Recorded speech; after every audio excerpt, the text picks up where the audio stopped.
राजकुमारी Anastasia. एक समय की बात है,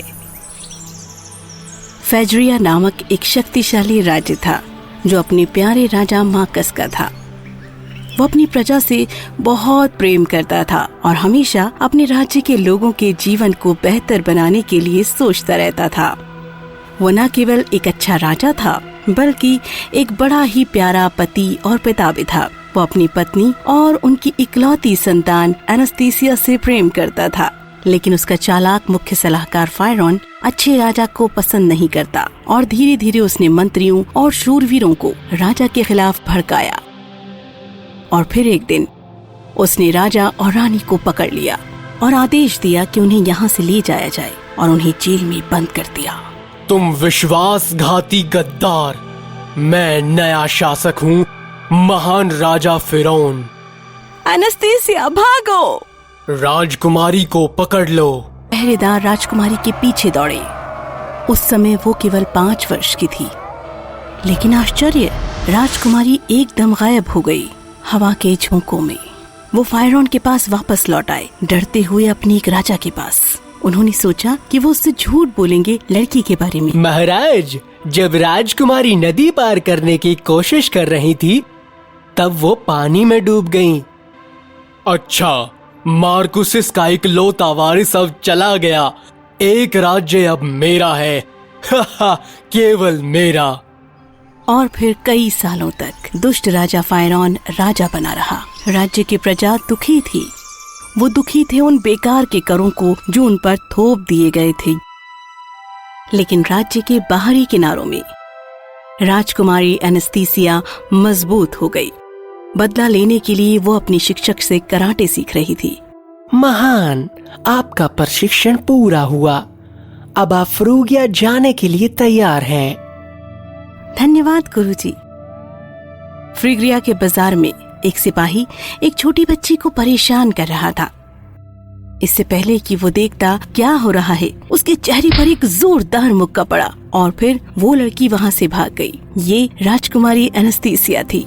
जैसे ही वो जाने के लिए मुड़ी, छोटी लड़की ने कहा, वाह, वो अद्भुत है, आप एक सुपर हीरो हैं।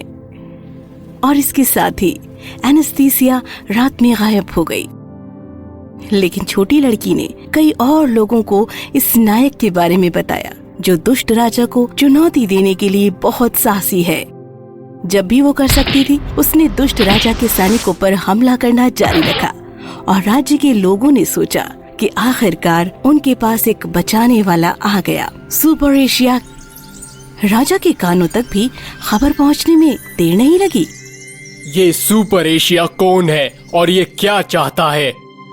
सर, सुपर एशिया एक लड़की है। तुम्हारा मतलब है कि मेरे राज्य में एक लड़की ने कहर ढाया है? जब फायरॉन अपने सलाहकार से बात कर रहा था, तब राज्य स्वास्थ्य मंत्री श्रीमान हेनरी सोच रहे थे। अगर मंत्री रंग हमें बता सकें कि वो कब और कहां हमला करती हैं, तो उसे पकड़ने की रणनीति बनाने में बहुत मदद मिलेगी। मैं सहमत हूँ। वो सूर्यास्त के बाद ही बाहर निकलती है। पिछले कुछ हफ्तों में हमारे बहुत से सैनिकों पर हमला किया गया है। ऐसा लगता है कि वो किसी पर भी हमला करेगी जो आपके प्रशासन का हिस्सा है। महामहिम। उस रात जब हेनरी अपने घर लौट रहा था तो उसने अपने पीछे कदमों की आहट सुनी। उसने तुरंत पलटकर राजकुमारी एनास्तासिया को देखा। उसने तुरंत उसका हाथ पकड़ लिया और उसकी आंखों में देखा और मुस्कुराया। राजकुमारी एनास्तासिया, आप कौन हैं और आप मेरा नाम कैसे जानते हैं? उर्स मेजर, आपकी आंखों के नीचे आपके जन्म के निशान सितारों के आकार में हैं। एनास्तासिया ने अपनी भवें चढ़ाई और उसी पल वो हवा की तरह उड़ी और उसने उस पर हमला कर दिया और वो जमीन पर गिर गया। मेरे भाई ने तुम्हें अच्छा सिखाया है। जिस दिन तुम भाग गए थे, मेरे भाई लुई ने फ्रूगिया को राज्य के छोर पर छोड़ दिया। मुझे लगा था कि शायद उसने तुम्हें बचा लिया था, और सुपर एशिया की अफवाहों और शाही प्रशासन के प्रति उसकी नाराजगी ने मुझे उस काले दिन की याद दिला दी। मुझे ये देखकर राहत मिली कि आप जीवित हैं। वो दोनों उठ खड़े हुए और वो बहुत देर तक उसे गौर से देखती रही। आखिर आप उस दुष्ट राजा के लिए काम क्यों कर रहे हैं?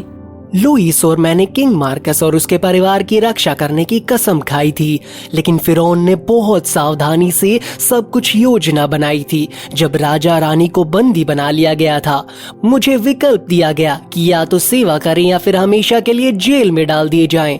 मैंने सोचा कि अगर मैं जिंदा होता और जेल से बाहर होता तो मैं किसी दिन ऐसा कर पाता। मैंने उनके दल में शामिल होने का स्वीकार किया। मेरे भाई को हालांकि मेरे इरादों के बारे में पता नहीं था, इसलिए वो तुम्हारे साथ चला गया और मुझे अपने ठिकाने के बारे में कभी नहीं बताया। उस दिन से मैं राजा और रानी को बाहर निकालने के अवसरों के लिए देख रहा हूँ, लेकिन मैं ऐसा नहीं कर पाया हूँ। लेकिन अब तुम यहाँ हो। मैं बस अपने माता पिता को जेल से बाहर निकालना चाहती हूँ। आप हमारे लिए वफादार हैं तो साबित करें, बताएं उन तक कैसे पहुंचूं? हेनरी ने एनेस्थीसिया को समझाया कि सिर्फ फायरॉन के पास उसके माता पिता की सेल की चाबी थी, इसीलिए उन्हें रिहा करने के लिए उन्हें दुष्ट राजा को उखाड़ फेंकना होगा। फिरौन हमेशा शाही राक्षसों से घिरा रहता है, सिवाय साल में एक बार जब वो उस विश्वासघाती रात को फिर से दिखाने के लिए एक मंचीय नाटक करता है जिसमें उसने अपने पिता को धोखा दिया था। फिरौन हर साल लोगों को ये याद दिलाना पसंद करता है कि वो उनका महान राजा है, लेकिन खुद को एक महान योद्धा और एक परोपकारी नेता के रूप में प्रस्तुत करता है। वो अकेले ही नाटक खेलता है और बाद में अन्य कलाकार इसमें शामिल हो जाते हैं। हेनरी ने एनेस्थीसिया को नाटक के दिन और समय के बारे में बताया। एनेस्थीसिया मुस्कुराई और कुछ ही दिनों में वो दिन आ गया। लोग अनिच्छा से मंच के पास इकट्ठा हो गए, इस डर से कि निमंत्रण को अस्वीकार करने का मतलब दुष्ट राजा का बदला होगा। राजा के सलाहकारों और मंत्रियों ने आगे की सीटों पर कब्जा कर लिया और नाटक शुरू हो गया। लेकिन जब पर्दा खुला तो दर्शक हैरान रह गए। फायरॉन बंधा हुआ था और मंच पर लेटा हुआ था, जबकि एनेस्थीसिया सिंहासन पर बैठी थी। क्या वो नाटक का हिस्सा है? अरे वो सुपर एशिया है।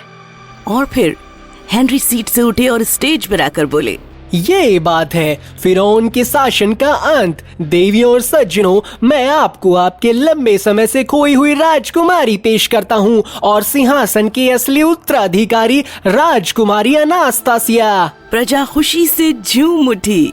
विराम, आपको लगता है कि आप हमारे राजा को पकड़ लेंगे और हम चुपचाप बैठेंगे? गार्ड, जाकर उसे पकड़ लो। चलो सामना करो, मैं अभी तुम्हें एक अच्छा सबक सिखाती हूँ।